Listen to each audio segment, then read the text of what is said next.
Hello નમસ્કાર વિદ્યાર્થી દરેકનું હાર્દિક સ્વાગત છે। ધોરણ 10 વિષય તમારો ગુજરાતી, જે અંદર પાઠ નંબર મિત્રો આપણે 24 ઘોડીની સ્વામી ભક્તિ સૌથી સંપૂર્ણ સોલ્યુશન આજે આ વિડીયોની અંદર કરવાના છીએ, જે તમને પરીક્ષામાં પણ ખૂબ જ ઉપયોગી નીવડશે। આ જવાબો તમે તમારી ગુજરાતીની નોટબુકની અંદર લખી લેશો। આપણે ચેનલ પર તમામ વિષયના સ્વાધ્યાય સોલ્યુશન સાથે મૂકવામાં આવે છે, તો એ પણ મિત્રો જોઈ લેશો।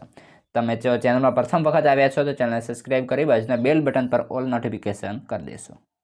પાઠનું નામ છે ઘોડીની સ્વામી ભક્તિ। સાહિત્ય કૃતિઓના પ્રકાર છે લોકકથા અને લેખક છે જોરાવરસિંહ જાદવ। આ પાઠ શેમાંથી લેવામાં આવેલો છે તો લોક સાહિત્યની અશ્વકથાઓમાંથી। સ્વાધ્યાય તરફ જઈએ તો મિત્રો પહેલા આપેલા છે વિકલ્પો। વિકલ્પોની અંદર પહેલો વિકલ્પ છે આંબા પટેલની ઘોડીની ચાલ કેવી હતી, તો રેવાળ હતી। ત્યારબાદ બીજા નંબરે જોવા જઈએ ઢેલ જેવી જાતવાન ઘોડી રાંગમાં રમતી હોય પછી ચંત્યા સાને, આ વાક્ય કોણ બોલે છે, તો આ વાક્ય આંબા પટેલ બોલે છે। ત્યારબાદ પ્રશ્ન 2, નીચેના પ્રશ્નના એક એક વાક્યમાં ઉત્તર આપો। પહેલો પ્રશ્ન છે પાટડાણીની દીકરી થઈને મને મોડું ઓહાણ આલો છો, આ વાત આંબા પટેલ કોને કહે છે, તો આ વાત આંબા પટેલ એમની પત્નીને કહે છે। મિત્રો વિડીયો સારો લાગે છે તો લાઇક, કોમેન્ટ અને શેર પણ કરતા રહેશો। પ્રશ્ન 2, શેત્રુંજય જેવી 7 નદીઓ આડી ચમ્ય નથી પડી, આ વાક્ય કોણ બોલે છે, આ વાક્ય આંબા પટેલ બોલે છે। પ્રશ્ન 3, નીચેના પ્રશ્નના 2-3 વાક્યની અંદર જવાબ આપવાના છે। પહેલો છે આંબા પટેલને મણાર શા માટે જવું પડ્યું, તો મામાને આ સંદેશો સાંભળી આંબા પટેલને મણાર જવું પડ્યું। આંબા પટેલના મામા માણસ મોકલીને સંદેશો કહેવડાવ્યો હતો। સંદેશામાં ભાણાને જે કામ કરતા હોય તે પડતા મૂકીને મણાર આવીને રોટલા સિરાવવા જણાવ્યું હતું।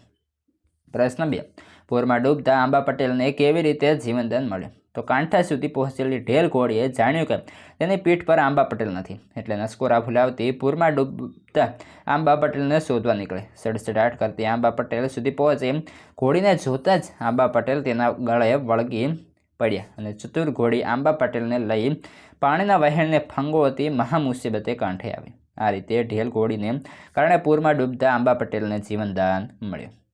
પ્રશ્ન 4, નીચેના પ્રશ્નોના 7-8 લીટીની અંદર જવાબ આપવાના છે। પહેલો પ્રશ્ન છે ઢેલ ઘોડીની વફાદારી અને ખાનદાની વિગતે વર્ણવો।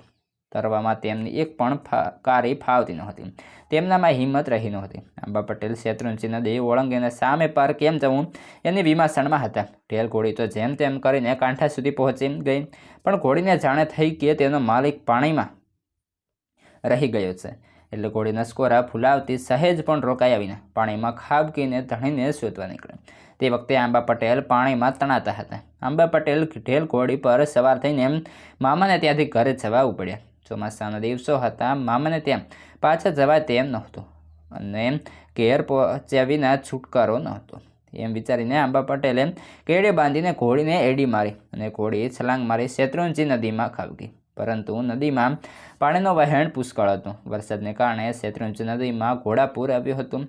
ત્યાં તે સડસડાટ કરતી ઘોડી આંબા પટેલની નજીક પહોંચી। ઘોડીને જોતા જ આંબા પટેલમાં હિંમત આવી અને સઘળી તાકાત એકથી કરીને ઘોડીને વળગી પડ્યા। ચતુર ઘોડીએ પાણીમાં પંથ કાપવા માંડ્યો અને પાણીમાં ફંગોળાતી ઘોડી મહામુસીબતે કાંઠે આવી। આમ જાતવાન ઘોડીએ પોતાના ધણીનો જીવ બચાવ્યો। ઘોડીએ સંકટ સમયે પોતાના ધણીનો જીવ બચાવીને તેના પ્રત્યેની વફાદારી દર્શાવી। મિત્રો આ હતું તમારું સ્વાધ્યાયનું સોલ્યુશન। તમારે અન્ય વિષયના સ્વાધ્યાય સોલ્યુશન આ વિડીયો ડિસ્ક્રિપ્શનમાંથી મળી જશે। તે ઉપરાંત આપણા ચેનલમાં જશો તો પ્લેલિસ્ટ માધ્યમમાંથી પણ જોઈ શકશો।